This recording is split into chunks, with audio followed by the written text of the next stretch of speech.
Yeah, so ITP is basically an oversized loft in the West Village where they take a whole bunch of people from lots of different backgrounds. I'm a musician and a writer, often people from lots of different types of backgrounds. And we have a welder and a Bollywood actress and all these people in life thrown together and see what happens when you give them a bunch of technology and resources. So I'll give a little bit about how ITP started. So it was created in 1979. Even earlier than that, 8 years before, it was called the Alternative Media Center by Red Burns. And that ended up morphing into ITP.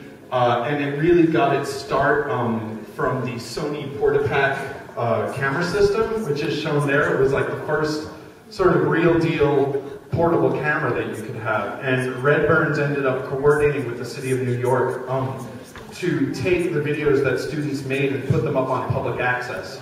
And they really spearheaded that.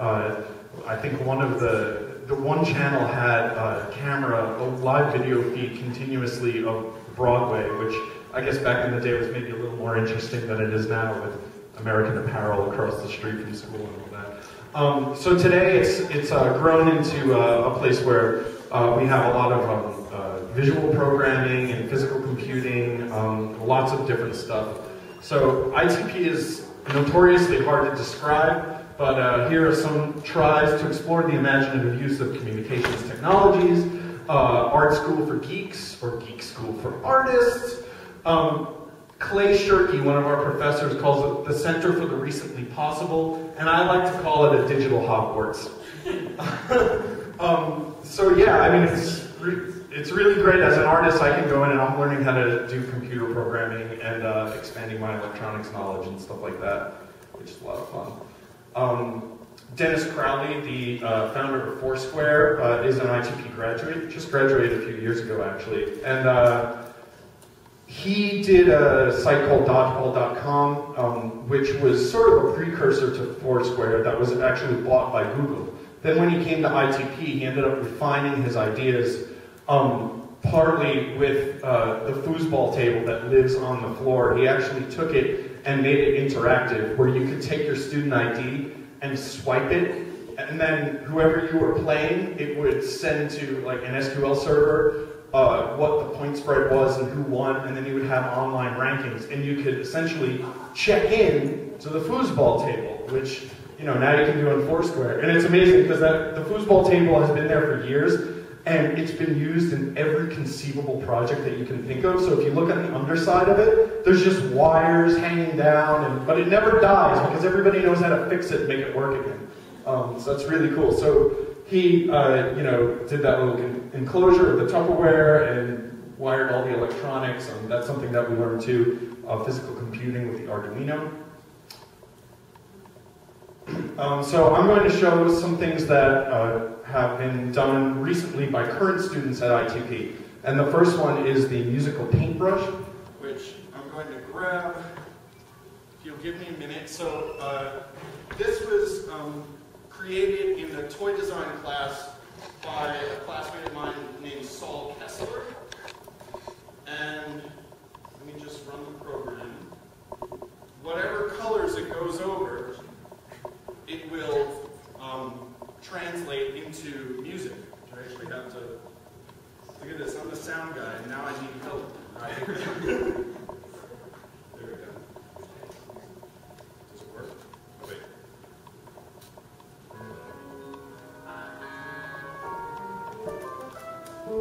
Cool, so it's an actual paintbrush, and it has a touch sensor in the brush right here, so it senses when you're actually painting. And this is I guess it's an RGB sensor, so it gives an RGB value to the computer and tells you what color you're painting. On the screen you can see that, that's just for reference.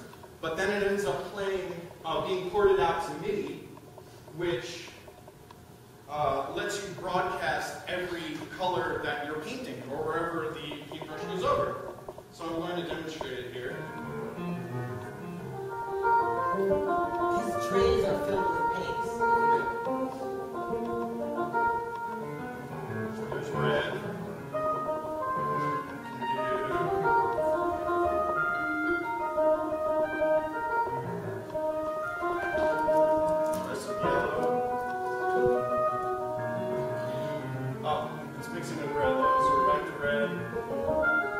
Get some green.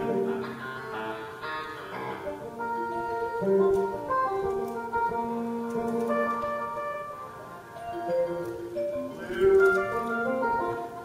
And we'll make this other ear purple. Wait. Now we're mixing all kinds of colors together, so this should be purple. 1 second.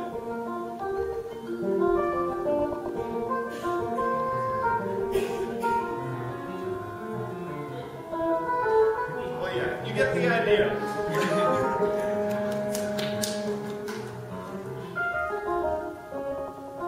So I can tell you a little more about this. So it's done with the Arduino, which is a microcontroller, so you can basically code your program and upload it to this little board that's inside of this casing. And then he used what's called an XB, which is an open source wireless controller. And that's right here, and the XB goes into the computer, and the computer talks to it and plays MIDI. And you can actually choose any instrument sound or any sample that you want for each color that you pick. So, you know, it would be even more interactive like that, I guess, in further iterations of this. So we go back to the presentation. And you can all, like, you know, stop me at any point if you have questions or comments. How would you like one tone per color? Well, it can be. This was just set to have a different range of tones or different timbres for each one, but you can do different tones per color. Yeah. I'm going to mention, when you showed it to me the other night, working a lot with it. It's really cool. Well, the other thing too is that, like, I'm mixing all these different paints together too. So you could see at first that, like, with the red and the yellow, like, it came right up. Then when they started mixing together, it was taking up all of them. So, yeah. Can I just ask you a quick question? What's the why behind this? What's the thinking behind this? That's a big question at ITP. Why did you do that? I was curious if the person The had... short answer is for the lulls. Okay. I'm just curious if they were thinking, they were hoping that it would become... Saul is actually going to be here later. This was for a toy design class, so I think that he is interested in having it taken to market. Okay, the next is Autotopia. This was designed by Scott Wayne, Indiana, and Ian Lamb. It is another toy design. Oh, wait.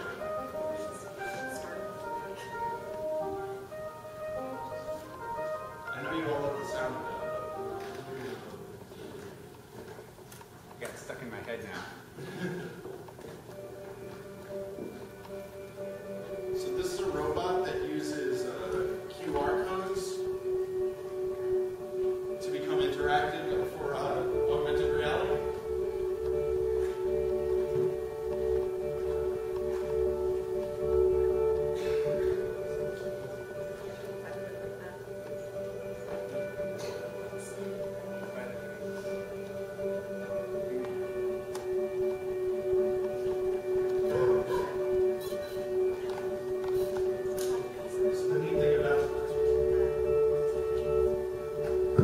The neat thing about this is that that little cube that's inside of the robot's belly can be turned around, and then you can, the idea is that you can trade them with your friends and send each other messages and stuff like that.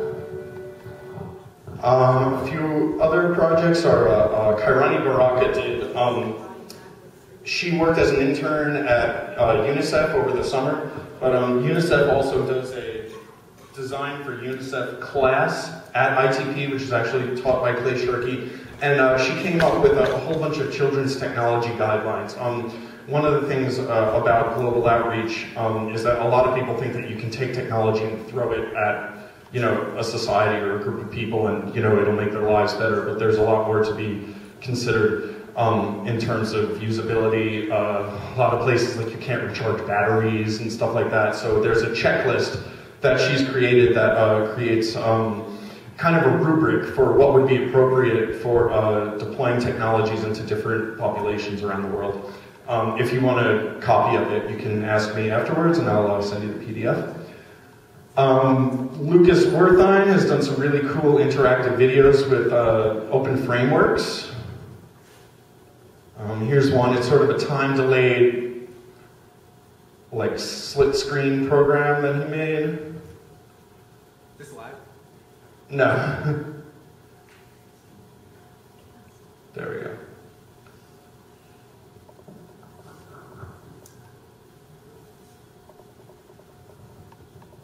What does it mean? I hate when that happens. So bright, so vivid.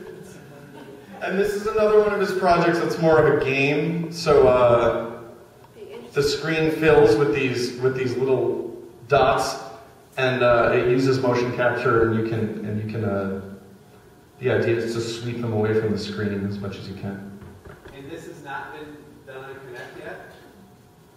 I mean, hello, right? Yeah, but he was doing this before the Connect came out. So. Well, that's what I'm saying. Yeah. I mean, there's 2 dots. I don't know if they've seen one another, but that's just not, that's very interesting. And what about the whiskers magnet people? You know, when you pull the magnet. Right. Yeah, Wooly Willy. Is that it? That's play pattern. Can you put 4 cameras to that video cutter? Can you put 4 cameras? Yeah, instead of just doing 1, you can put 4 and split it and make people out of 4. Yeah, make it like a race. I'm sure you could. Yeah. Or maybe if Adafruit Industries has a $2,000 bounty on finding open source drivers for the Kinect. So once that happens, we're all going to have a field day. And, I'm sure that somebody will be doing something like that once you have individual person recognition. This is cool. This is called the Touch Palette. There's actually a photo of it right there. You can take any object that you want, and it's a multi-touch screen that's actually rear projected from the bottom. And you can take any object that you want and put it in the middle and then paint with that color, or mix 2 colors together, and then it'll blend the colors automatically, and then you can paint with that. So, to end, one of the neat things about ITP is that, as Warren likes to say, show me the pizza, which means like, show me the goods, you know, show me the good stuff. One of the cool things is that somebody will come up with something on the floor, and then people will add on to it.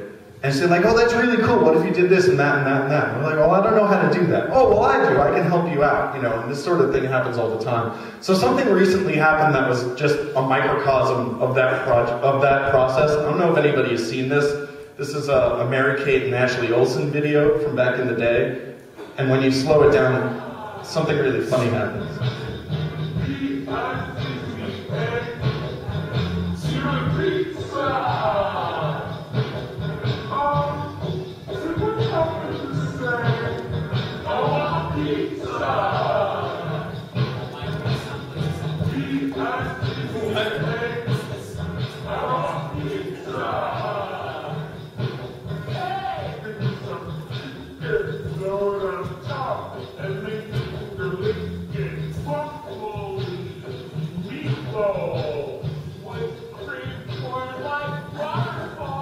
So yeah, this became sort of a thing that people would say. We had pumpkin carving night on Halloween recently, and we were saying, P-U-M-P-Can, give me a pumpkin. And then somebody decided to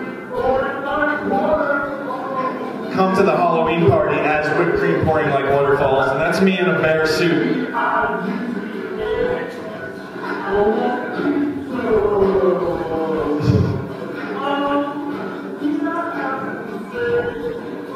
So it's actually kind of a lot like ITP. And then that, it's a lot like Dust or Magic. And then that inspired me to do this, this mashup.